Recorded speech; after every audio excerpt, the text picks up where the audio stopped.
The question is, how do you differentiate the utility of behavioral / psychotherapeutic treatments for conditions like depression versus medical treatments? Okay, so the first thing I would say is, don't underestimate the utility of medical interventions. Depression is a catastrophe. It carries with it a very high suicide rate. And it also levels people out, and it's really hard on their families. And so, and it's physiologically extraordinarily damaging. And so, if you're in a depressive state and it's severe, you can try an antidepressant. You'll know in a month if it works. If it works, well, maybe it'll help you get your life together. Like we could say, well, maybe you're depressed because your life isn't very well together. Could be. Sometimes people are depressed, their life is just, it isn't fine, because no one's life is fine. Everyone's life is a tragedy. But sometimes people have their lives in order as much as you could expect anyone to have. They have friends, they have an intimate relationship, they have a career that they like, you know, they're qualified, industrious people working hard on what they're doing and really playing a minimum number of games with themselves, and they're terribly depressed. Antidepressant, man, sometimes that will just fix it. And so hooray, like you're a biological entity. If there's something out there that can help you strengthen yourself so that you can prevail, great. And you know, people, you hear everyone takes antidepressants, you know, everyone's taking them. It's like no one takes those bloody things without serious consideration. Half the time I spend with my clients who are depressed is often the 2 years long attempt to get them to tentatively try an antidepressant, because they're so guilty that they're relying on an external crutch to sort out their lives that they can't even tolerate it. But you know, I say, well look, man, what if you had diabetes?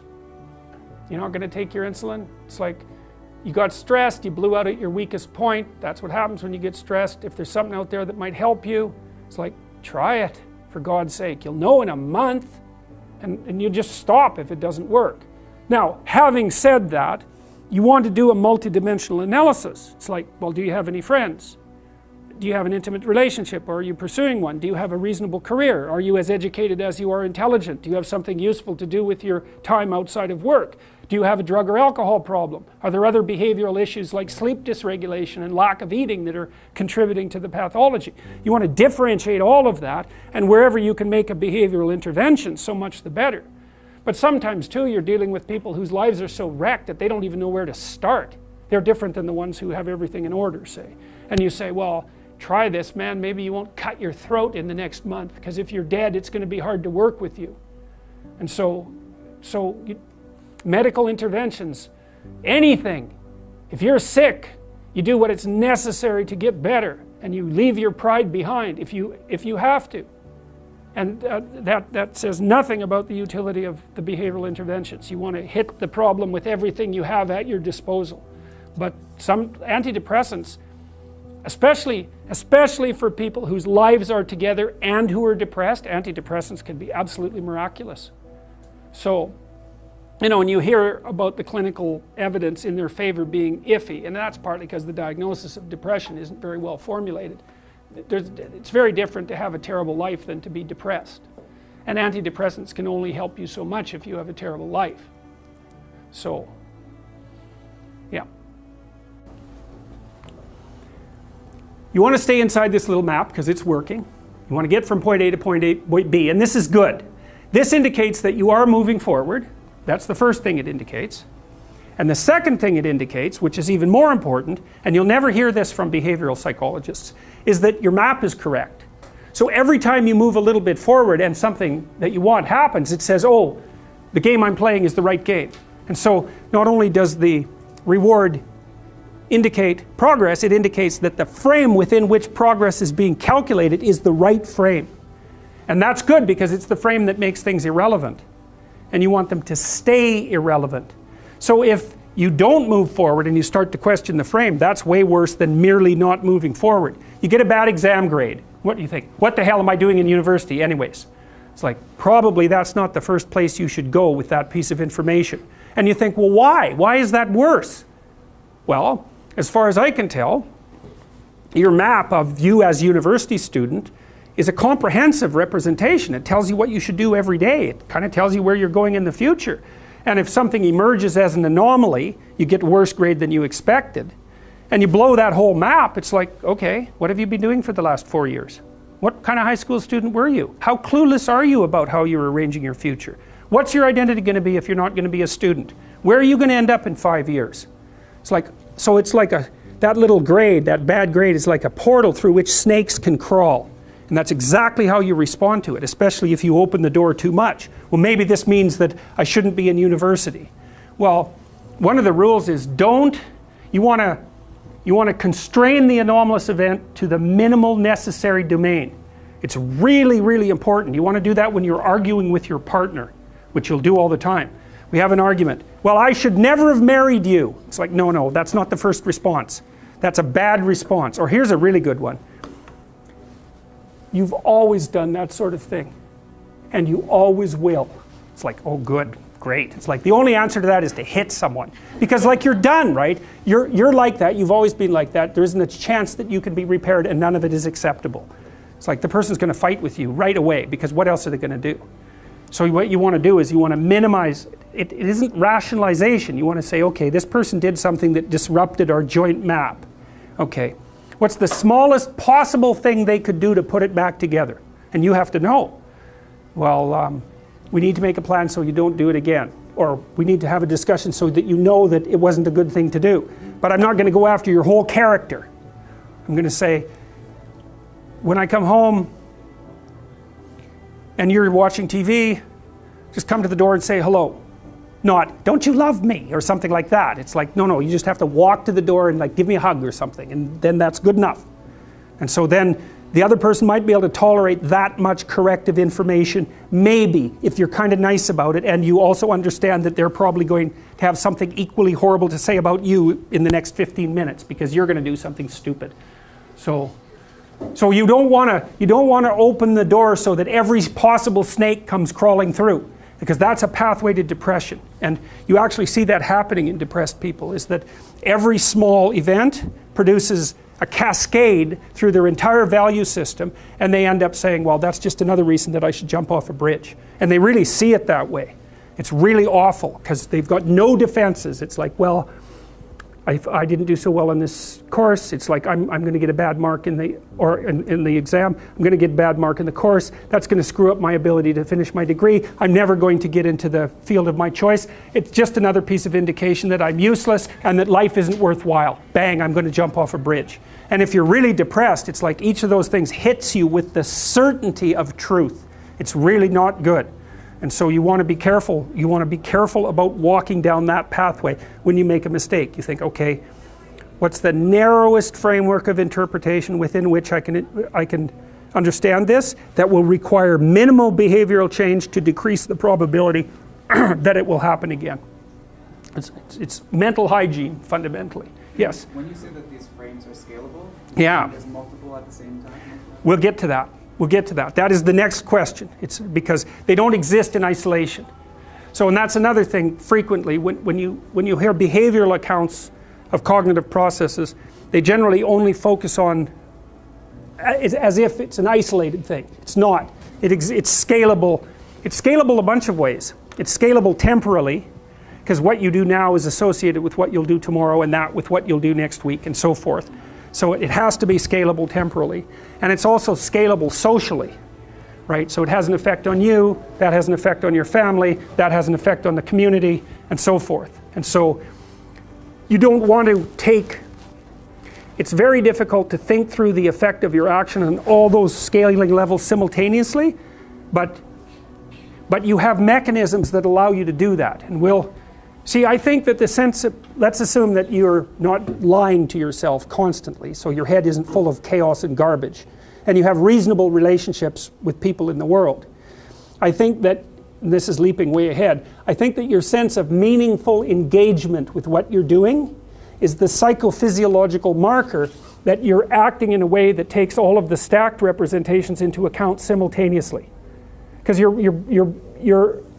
trying to figure out where you are. And you might think, well, that means where I am in this room. But look, this room is not a simple thing, right? It's nested. It's a subset of the university. That's a subset of society. It's a subset of your life. The room is a complicated thing. And you need to figure out where you should be in the room. And you can't do that surely with perception, because all you see is me and some of the wall, right? You got this little narrow portal, and so you can't really rely on your perceptions to orient you. But you do orient yourself, and I think what you do is it's engagement. It's like, does this seem meaningful and deep and engaging? Yes. Then it's an indication that it's serving multiple masters simultaneously. So maybe both socially and also temporally. And so I think the sense of meaning is actually an instinct that orients people in time and space. It's not an epiphenomena. It's the most fundamental form of perception. And that's the only optimistic thought that I've ever been able to derive from psychology. Is that actually could be true. It could be that the sense of meaning is an orienting reflex. And that would be wonderful if it was true, because it would make it real, and it's one of the devastating elements of nihilism is something like, well, who the hell cares what you're doing? What difference is it going to make in a million years? It's like your sense of meaning is just an illusion. You're a limited creature in a limited place, and nothing you do really matters. It's like, that's a powerful argument, especially if you're an objective materialist and a reductionist. It's a killer argument, but it looks to me like it's wrong. It's actually wrong, because meaning looks to me like it's an actual phenomenon. It does say that you're positioned properly between chaos and order, something like that. It's real. So we'll see. We're going to develop that argument, because if it's real, you want to know that, because it gives you something to stand on. Maybe it's as real as pain, but it's not pain. It's something positive, and you need something positive that you can rely on. All right, and the psychoanalysts, I think, err too much on the side of the subject. They tend to think that too much of you is inside of you, and too little of you is outside of you. And part of the reason I believe that is because of my clinical experience. I love the psychoanalysts, man. They're brilliant, they're deep. They grapple with real problems, like with the problems. When people have real problems, and I mean profound problems, they're really profound moral problems. They're problems of good and evil, really. There are things going on in their family that are so terrible that they're sometimes fatal. Lie upon lie upon lie upon lie for decades and decades and decades. It's awful.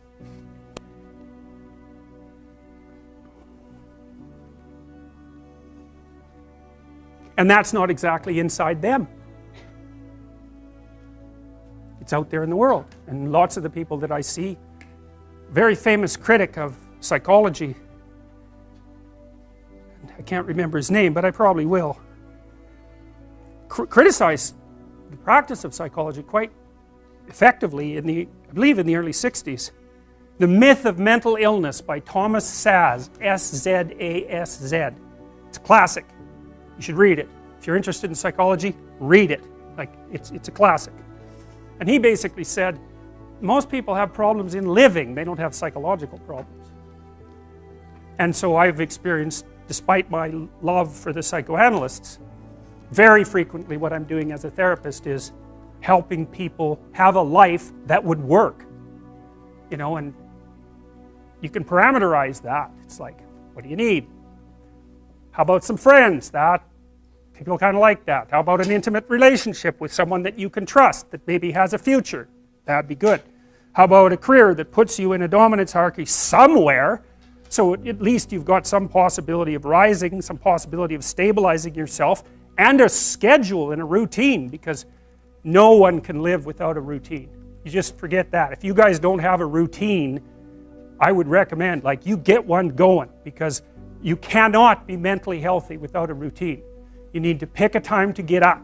Whatever time you want, but pick one and stick to it, because otherwise you dysregulate your circadian rhythms and they regulate your mood. And eat something in the morning. I've had lots of clients who've had anxiety disorders. I had one client who was literally starving. Very smart girl.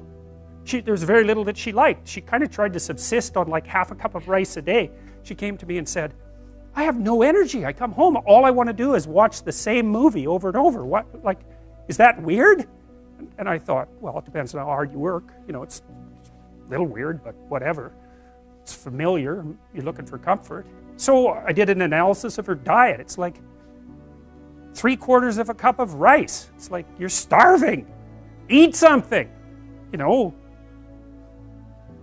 you'll feel better. So she modified her diet, and all her anxiety went away, and she had some energy. It's like, yeah, you got to eat.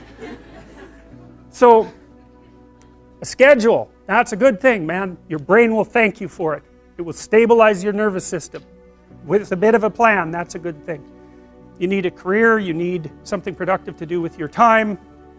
You need to regulate your use of drugs and alcohol, most particularly alcohol, because that does in a lot of people. You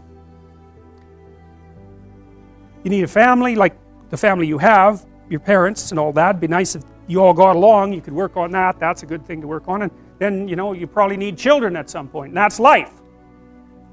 That's what life is. And if you're missing, you know, you may have a good reason to not be operating on one of those dimensions.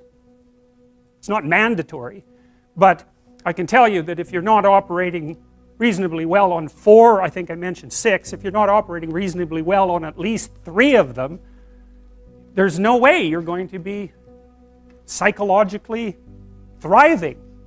And that's more pragmatic in some sense than psychological, right? Human beings have a nature. There's things we need. And if we have them, well, that's good. And if we don't have them, well, then we feel the lack. And so behaviorists, behavioral psychologists concentrate a lot more on that sort of thing. You know, it's practical. It's like strategizing. Make a career plan. Figure out how to negotiate, because that's bloody important. Figure out how to say what you need. Figure out how to tell the truth to people. Figure out how to listen to your partner in particular, because if you listen to them, they will actually tell you what they want, and sometimes you can give it to them and maybe they'll return the favor. And if you practice that for like 15 years, well, then maybe you're constantly giving each other what you want. Well, hooray, that would be good.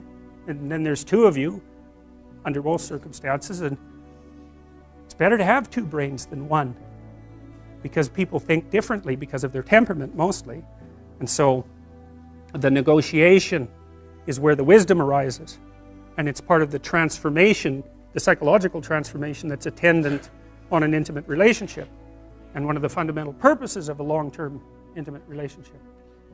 So we're starting to be able to put the traits, to sort of nail the traits down to their underlying biology. And with regards to neuroticism, well, if you're high in neuroticism, you're more sensitive to anxiety, and that's regulated at least in part by the hippocampus and generated in part by the amygdala. There's another part of the brain called the periaqueductal gray that seems to be associated with the experience of pain, and pain is quite a complex phenomena. Depression is pain-like, grief is pain-like, social isolation is pain-like, disappointment is pain-like. There's anxiety components to that too. And so neuroticism seems to be something like threshold for activation in those negative emotion systems. So if you're higher in neuroticism, 1 unit of uncertainty might produce, let's say, 3 units of psychophysiological response, whereas if you're lower in neuroticism, 1 unit of uncertainty might produce 1 unit of psychophysiological response. It's hard, you know, obviously that's a simplified schemata, but there's variability, because if something unexpected or threatening happens to you, it isn't obvious how upset you should get. One answer might be, brush it off, it's nothing. Another answer might be, it's a bloody catastrophe. And often when something uncertain or threatening occurs, you don't have enough information at your disposal to make a full determination of the potential import of the circumstance, especially if it's uncertain. And so then you have to guess at how upset you should be, and where you are on the normal distribution with regards to trait neuroticism, say, that sort of determines what your guess on average is going to be. So, you know, the other, with conscientiousness, say, you might say, well, how hard should you work? Well, that's a really difficult question. If you're going to die tomorrow, and then you probably shouldn't work very hard today at all.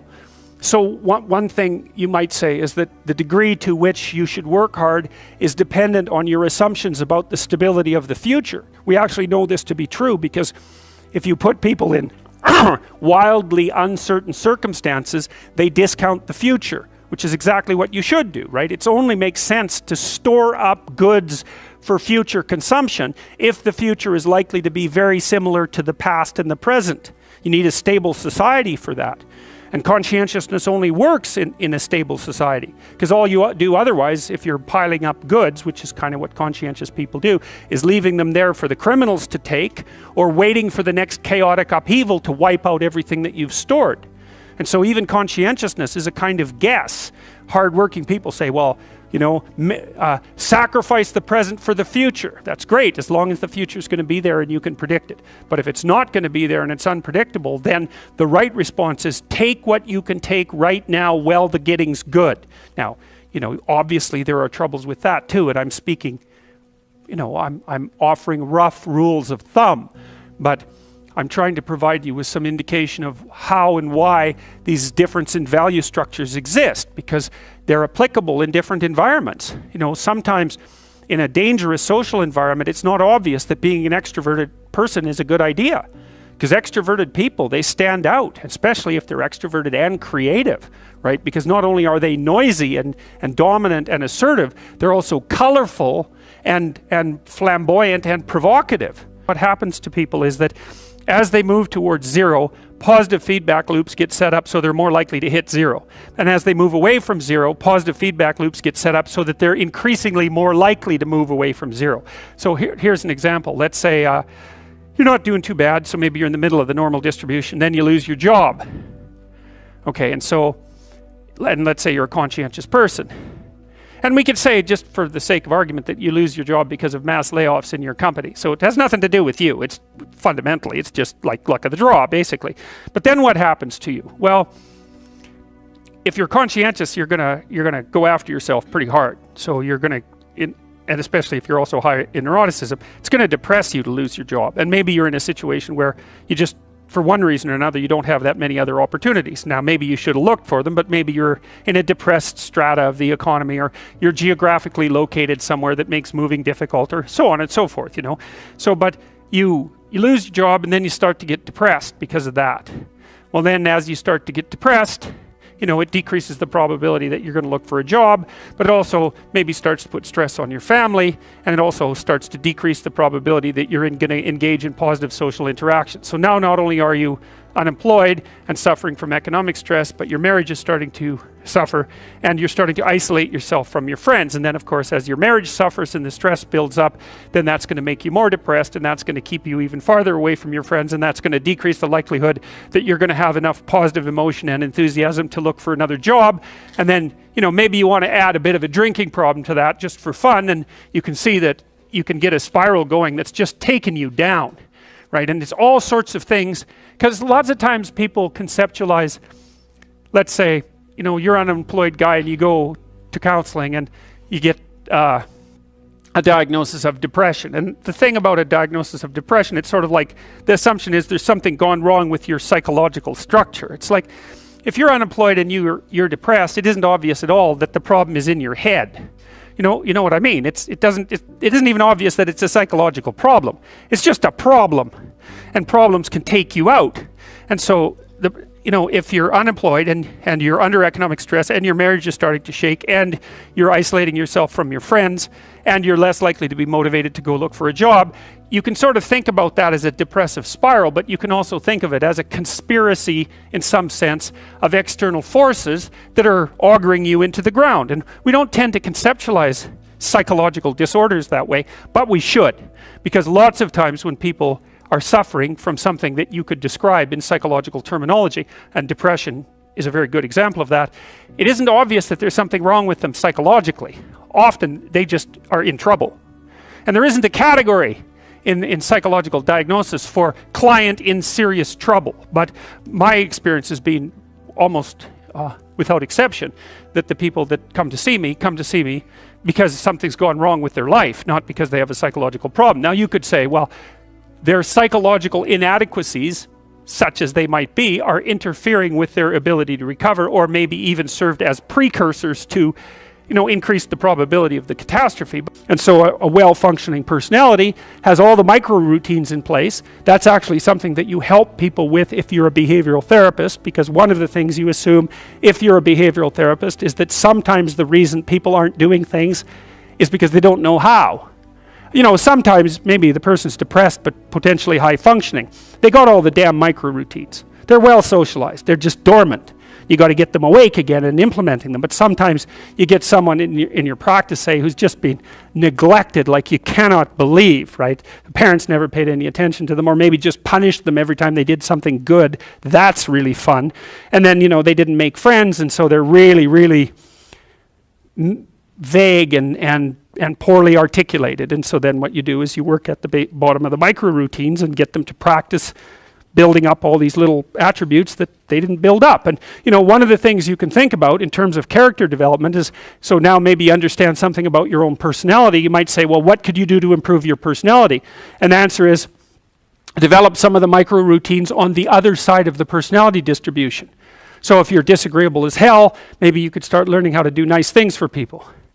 And that actually works, by the way. So if you take disagreeable people who are depressed and you get them doing nice things for other people, their depression tends to lift. But then by the same token, if you're agreeable, then you should practice doing some things for yourself and being more tough-minded in your negotiations. And so you can sort of place yourself on the personality trait distribution. You're extroverted. It's like, okay, man, learn to spend some time with yourself, right? You're low in openness. Well, try reading a book that's outside of your sphere of interest now and then. If you're conscientious, well, you should probably learn how to relax occasionally, and so forth. So I think partly what you're doing as you're developing your personality is not moving the mean much, the average, where you're located, but you're extending the standard deviation so that you're a bigger bag of tricks than you were before. And I think you can practice that consciously. It's like, you're hyper-orderly. It's, well, get a dog, Dogs are messy, horrible things, It's just what you need if you're hyper-orderly, because they're going to leave hair everywhere and force you to live with it. And so, okay, so this is sort of you, right? This is your personality. It's this collection of subroutines that you've turned into a hierarchy, and then there's something at the top of it, and that's a big question. Like, what the hell should be at the top of the hierarchy? Because that's the ultimate question of unity. And the clinicians would say, well, it's the self-actualized person, or it's the self, or something like that. That's the implicit and perhaps explicit ideal that you're aiming for. And you might say, well, does such a thing exist? And I would say, well, do you admire people? Because that's your answer, right? Do you despise people? Well, you like some people and you don't like others. You respect some people, you don't respect others. Well, you're acting out the notion that there's at least an implicit ideal. You do the same thing when you go to movies. You know who the hero is, you know who the bad guy is. You're acting out the proposition that there's some sort of value hierarchy and there's some sort of manifestation of it that's coherent across time. So you appear to believe that, and you are driven at least to some degree by your own inner ideals. And so you tend to answer the question, is that real, with an affirmative? And if you don't, there's catastrophic consequences. Nietzsche and the existentialists were very good at detailing that. It's like, you let your value hierarchy disintegrate, well then what? Well, part of it is nihilistic chaos. That's not so much fun. And then there's the alignment of nihilistic chaos with the intrinsic desire that someone will come along and tell you what to do. Right, so what happens is if you let this devolve, you end up with nihilistic chaos, or the demand for the tyrant to come forward. And we've had that happen lots of times, and it doesn't seem to have gone that well. So, all right, well, so what happens when you lay out these little routines in the world at different levels of analysis? Well, this is how your emotions function, broadly speaking. You're aiming at something. And this is an oversimplification, which is why I want to show you this, right? When I show you this, assume that it's made out of that, right? It's just a schematic oversimplification, because even if, let's say that I'm trying to do something as simple as walking towards the door, I mean, that the action of walking towards the door is predicated on the existence of all the subroutines that enable me to propel my body across time and space, and like that took a lot of internal organization to get that right. It's automatized now, and so you can treat it like it's invisible, but implicit in any one of these structures is this entire structure. And you actually see this in therapy very frequently too. Okay, one of the things that I've figured out over the last years is this is a good proposition. So, it's pretty self-evident that life has got its rat's nest of miseries, and that's for sure. And maybe you could even make a categorical statement that life is mostly a rat's nest of misery. And you can make a pretty powerful argument for that. But then there's a counter question, which is, well, what if you tried not to make it any more miserable than it had to be, right? Then what would it be like? And my suspicions is that a lot of that misery, I would suspect that most of that misery would go away, because it's the unnecessary misery that really brings you down. It's like, well, if someone has cancer, it's like, that sucks. But it's not like you can say, if only we had done this differently, then that wouldn't have happened. But when someone's out like torturing you in a malevolent way, or maybe you're doing the same, you can always ask yourself, well, is this really necessary? Is this just like a useless add-on to the miseries of life? That's what disheartens people. And so even in your own life, if you aren't suffering from self-imposed misery, and you're only suffering from inescapable misery, maybe you could handle that, and you could survive, you could bear it, and even maybe without becoming irredeemably corrupt. And so the goal would be, well, yeah, life is a rat's nest of miseries, and maybe it has no ultimate meaning. We could say that if we're feeling particularly pessimistic, but it still leaves one question open, which is, if you didn't do everything you could to make it worse, how good could you make it be? And the least answer is, well, it could be tragedy, but maybe not hell. And I think that's right. I really believe that. That's the most pessimistic proper statement. The worst case outcome in the worst of all possible worlds is that your life could be tragic but not hell. And that's a lot better than hell, right? And you think, I could give you an example of the difference. You're at your mother's deathbed. Well, that's tragedy. Here's another scenario. You're at your mother's deathbed and all you and all your idiot siblings are arguing. Well, that's the difference between tragedy and hell. And you might be able to tolerate the first circumstance, and maybe it would even bring you closer together with your family members. The second one, no one can bear that. You walk away from a situation like that sick of yourself and sick of everything else too. And it's often the case that tragic circumstances bring out the dragons, because the stress is high and all those things that people haven't dealt with, they don't have the energy to repress, and all the bitterness comes pouring forward. It's like, seriously, man. So that's actually it's a rough lesson, but it's a good hallmark for figuring out whether or not you've got yourself adjusted properly and in relationship to your siblings. It's like, if you were all gathered around the bed of someone close who was dying, could you manage it? And if the answer is no, it's like, well, put your life together, because it's going to happen. And you should be the person who's there that can do it, and do it properly. And then maybe you'd find that it isn't the sort of thing that will undermine your faith in life itself.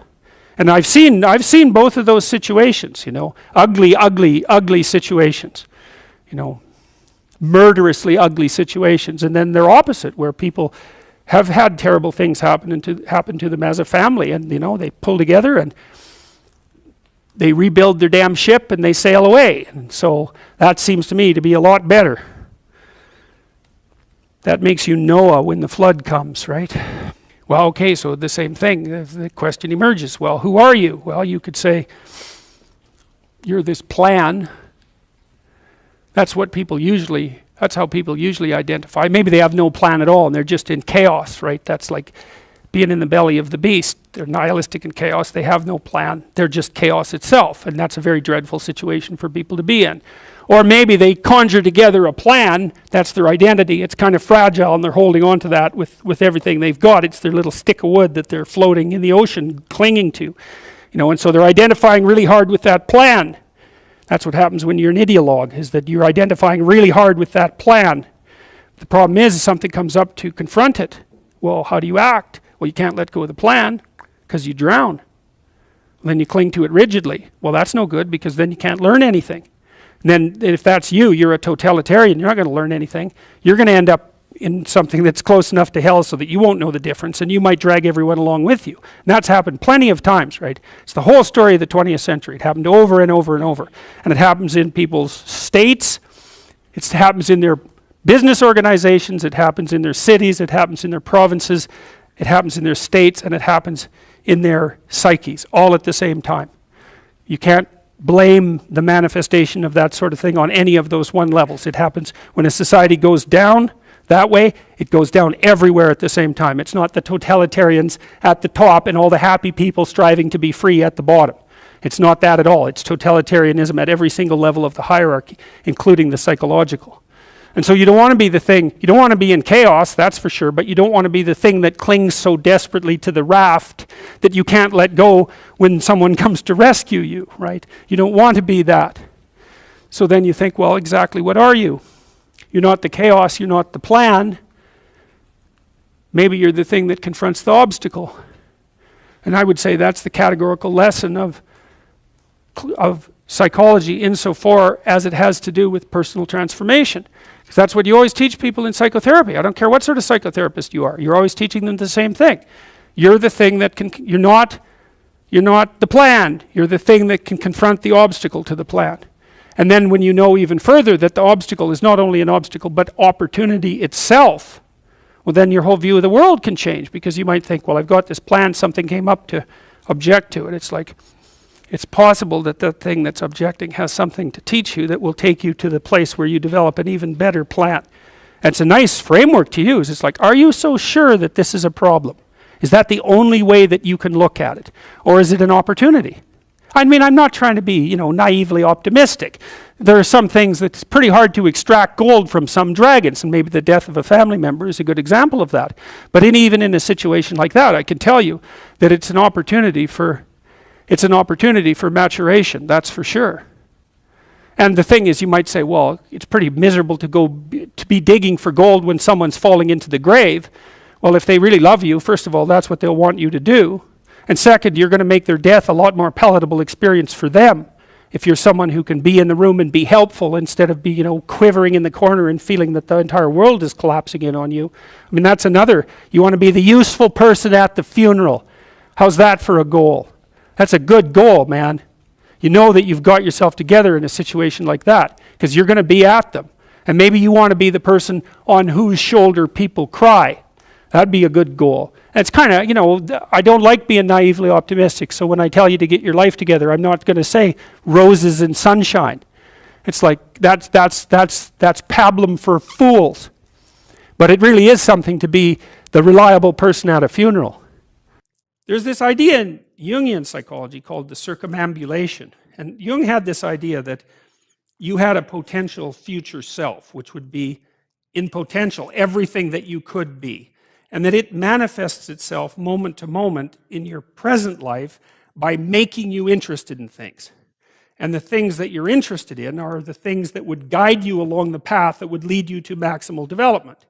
Now, it sounds like a metaphysical idea or a mystical idea even, but it's not. It's not. It's a really profoundly biological idea. The idea is something like, well, you're set up so that you're automatically interested in those things that would fully expand you as a well-adapted creature. Well, there's nothing radical about that idea.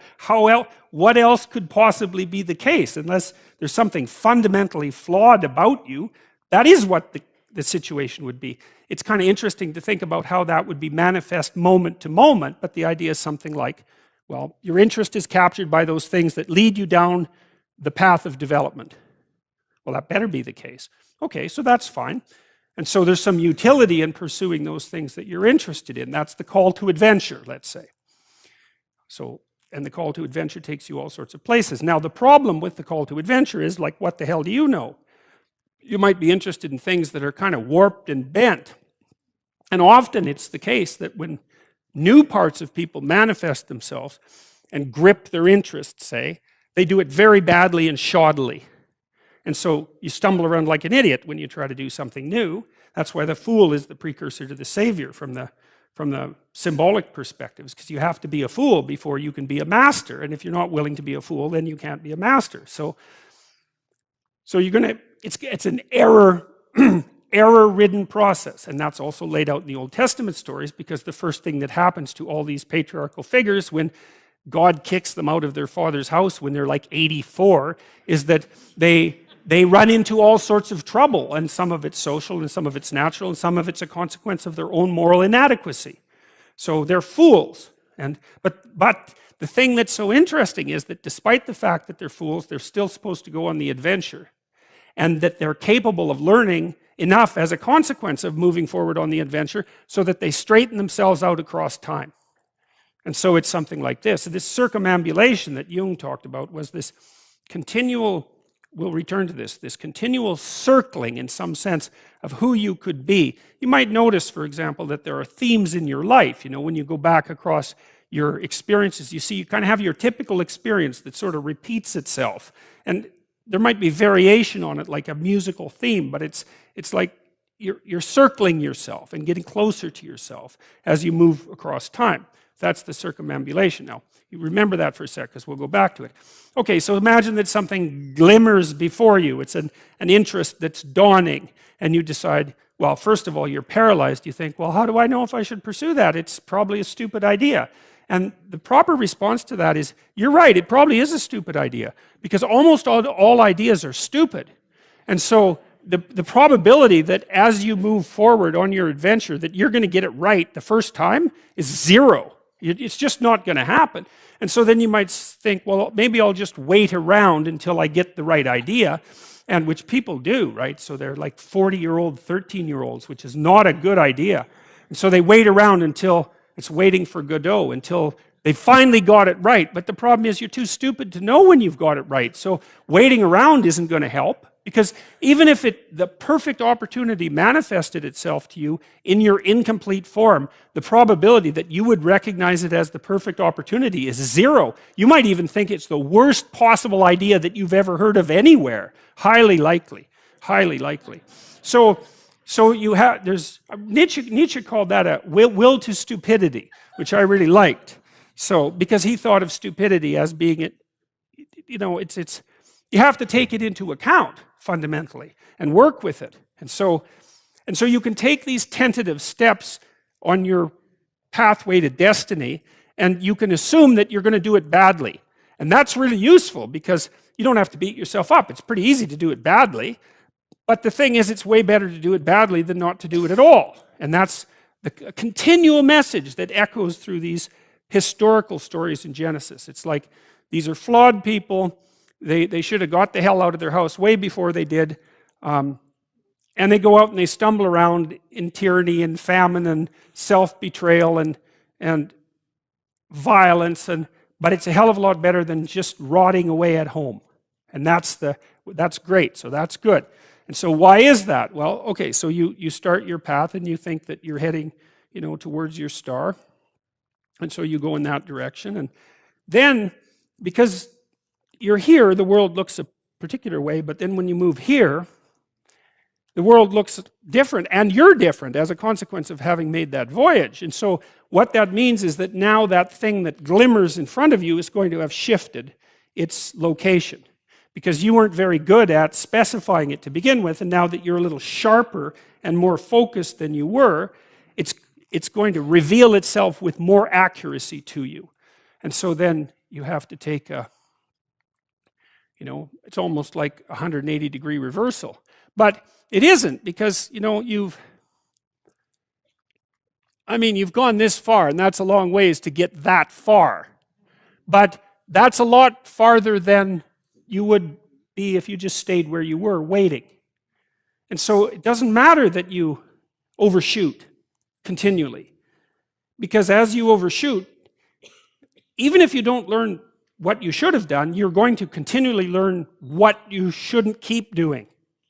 And if you learn enough about what you shouldn't keep doing, then that's tantamount at some point to learning at the same time what you should be doing. So it's okay. So it's like this. Now, what's cool about it, though, I think, is that as you progress, the degree of overshooting starts to decline, right? And that we know that there's nothing hypothetical about that. As you learn a new skill, like even to play a song on the piano, for example, you overshoot madly. You're making all sorts of mistakes to begin with, and then the mistakes,